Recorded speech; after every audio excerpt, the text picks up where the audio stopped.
Hi guys, welcome to the channel. In today's video we've got a super easy to use and powerful Town Hall 17 attack strategy using Electro Boot, Invisibility Walk and Super Yetis and Furnaces. On the left hand side you've got heroes, pets and equipment. Of course we need those Electro Boots on the Royal Champion. Troop wise we've got 6 Furnaces, 6 Super Yetis, Apprentice Warden and of course Michael the Minion spells. We've got 10 invisibility spells, a freeze spell, revive spell and poison spell, and normally we'll be using the log launcher or siege barracks with a Yeti or a Super Yeti and Yeti inside. So the first stage of the attack, let's try and keep this as simple as possible. It's normally going to be sending in your Royal Champion with those invisibility spells, isn't it? But a quick tip for you. So with this invisibility walk with the Royal Champion, the main sort of danger is a time fail. Later on you might run out of time because you're spending so long with these invisibility spells taking out parts of the base. So what you want to do, send in some of those furnaces early on. It just speed things up, save you some time later. Send a couple of furnaces in behind where you've deployed your Royal Champion, maybe another one on the corner of each side of the base, and it'll just save you a lot of time later and hopefully avoid those time fails. Then obviously try multitask, keep an eye on your Royal Champion, put down those invisibility spells, take out nasty areas of the base. And guys, I totally forgot how good the Electro Boot Invisibility Walk can be, especially to set up attacks, and Super Yetis are just fantastic. And another thing I need to mention guys is I'm not using Eternal Tome because recently Clash of Clans said in an upcoming update in the future, I have no idea when that is, but they said there's going to be a rework to Eternal Tome. And from the information we've had so far about that change from Clash of Clans, it seems that Battle Blimp attacks might be affected, because what they were saying is when the Battle Blimp leaves the Grand Warden's ability, I think after a second it'll no longer be protected. So these Battle Blimp attacks where we're trying to take out the Town Hall across the base, they might be more difficult. So anyway, yes, with this attack strategy today, I've got Healing Tome and Rage Gem on the Grand Warden, which means we can't rely on the Battle Blimp to take out the Town Hall. So I'm trying things a bit differently. We've got the log launcher, we've got siege barracks, and I think they're really powerful and good pieces of hero equipment. I do like the combination of Healing Tome and Rage Gem as well. I would say try and have Spiky Ball and Earthquake Boots on the King just to help open up the base a bit quicker if you need to. And as you can see, we're going to get 3 stars. And I need to be totally honest with you guys, I'm not a particularly good player. I'm never going to get 3 stars all of the time with my attack strategies, but what I'm trying to do is just find nice, easy to use attack strategies for the casual player. Not too many troops, not too many steps to think about. Let's try and keep it nice and simple. So there's our first replay. We do have a couple more by the way. So on to the next attack then, and this was a friendly challenge practicing in the clan. So again, first stage of the attack, look for a nasty area of the base we want to take out. I'd always say try and look for the monolith or the town hall if you can.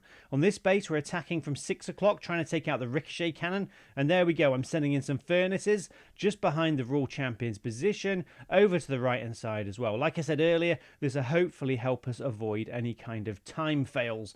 Sending the Royal Champion, she's moving to the left hand side. Watch out for the Minion Prince on defense as well. The Minion Prince can be really annoying. And now we're going to start using those invisibility spells, and hopefully the Royal Champion will have a chance of taking out that horrible compartment over on the right hand side. But no, the invisibility spell tower for these invisibility spell walks can be really annoying. And now the Royal Champion's gone back over to the left hand side. At the moment I'm struggling guys, I'm just playing catch up all of the time with these invisibility spells, and it's not going particularly well. But sometimes that's what happens guys. Invisibility walks can be difficult to do, especially like I mentioned just then with those invisibility spell towers.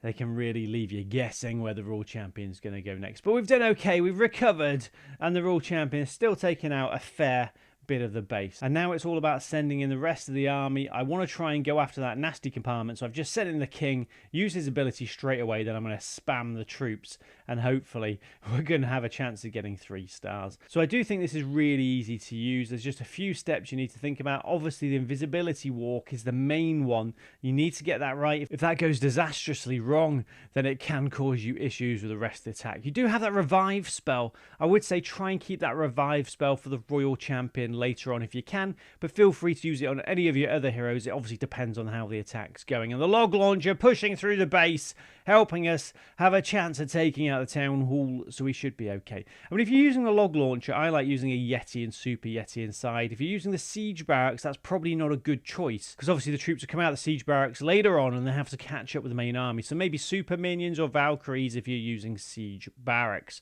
And we're going to do okay here, guys. We're going to manage to get 3 stars.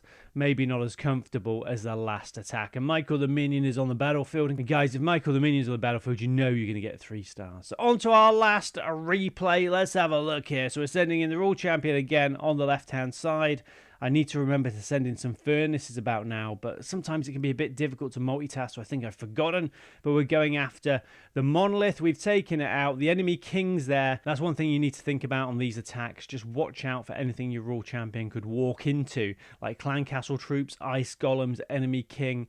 Enemy king's probably the one you want to avoid. I wouldn't avoid the enemy minion prince because you want to take out the minion prince if you can, but the king's just got so much health, it's going to take ages for your Royal Champion to take him out of the battle. The Royal Champion is doing okay, moving over to the right hand side. We put those furnaces down now. That's looking pretty good. Furnaces slowly taking out buildings, going to save us a lot of time later on. And then I can start thinking about where I want to send in the main army. I think I've been using the log launcher for these replays. But yeah, siege barracks is good, guys, depending on if you need to funnel the base on the right hand side, left hand side. But I do like log launcher. It just gives you one less thing to worry about. The log launcher will open up the base, won't it? And we're doing okay there. Sending in the Yetis at sort of 4 o'clock, 4:30 or whatever you want to call it, guys, on the right hand side. And one thing we need to talk about, hero equipment as well. We've gone through most of the hero equipment today. I've said the king I like spiky ball, earthquake boots, obviously Royal Champion, got electro boots and either rocket spear and haste vial, and Grand Warden we're trying out healing tome and rage gem. I think that's a great combination. But for the queen, my number one choice at the moment for the queen, especially for these ground spam attacks, I really like action figure and healer puppet. Healer puppet benefits the main army, obviously healing those super yetis, etc. And action figure is amazing. The giant, I absolutely love it. And he's great at punching through walls as well. So I would say consider that or watch some videos, see if you think it's any good. I love it. It's my number one combination for the queen. Magic mirror and action figure works really well as well. And we haven't sent Michael the Minion onto the battlefield yet, but he will be deployed any second. There we go. And we are going to manage to get 3 stars. And a couple of things before you go, guys. Number 1, remember to stay hydrated. Number 2, remember to practice your funneling. And number 3, do remember on this channel we got something called a creator code. That's where you can help support your favorite content creator in-game by using their code before making any purchases. Our code is code Moose. Any support would be amazing. I'll hopefully see you later, guys. Take care and have a lovely day.